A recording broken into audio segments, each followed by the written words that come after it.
Et ma mère disait, oh, bah, non. Et quelques filles qu'il devait y avoir sur la route, alors disait, on le guettait, il était tellement beau ce jeune, on le voyait tous les jours y passer, alors on se mettait là, on le badait. Comment elle disait son prénom, tu vois, maintenant je ne me rappelle plus.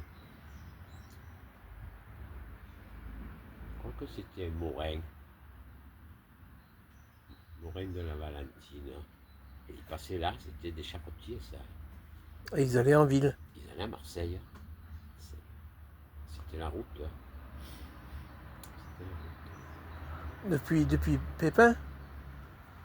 Depuis Pépin, ils venaient. Ah oui, il venait de Tresse, il y en a pour Ah, les ouais. melons. Ah ouais. Ah oui, oui, il pouvait passer. Autrement, c'était trop long par Aubagne. Tu te rends compte? C'était trop long. Ah oui.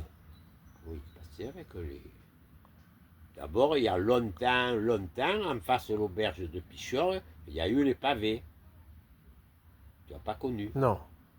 Tout était goudronné et en face de l'auberge de Pichor, il y avait les anciens pavés qui étaient restés longtemps. Je ne sais pas pourquoi, si c'était pour faire voir le pavage, je ne sais pas. Mais là, c'était pavé en face. Mais la route, après, non. Après, il y avait les fours à chaud à la fève. Hum. Ils passaient de là, les fours à chaud. Ils faisaient quoi? La chaux, Ah, chaud. ils y sont, les fours à chaud. Tu n'as jamais fait attention avant de monter. Oui, j'ai vu quand je suis monté avec Mais ça, c'est les fours à chaud. Hum. Ma mère dit qu'ils quand ils étaient malades, je ne sais pas si c'était la coqueluche qu'on soignait. Je ne sais pas. Eh bien, les parents menaient les enfants malades au four à chaud, ils donnaient une pièce au type qui travaillait pour qu'ils puissent respirer cette fumée. Il paraît que ça faisait du bien. Je me demande le bien que ça devait faire.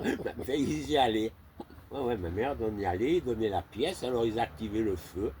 Les autres, tout le monde devait s'enfumer, mais ils étaient contents.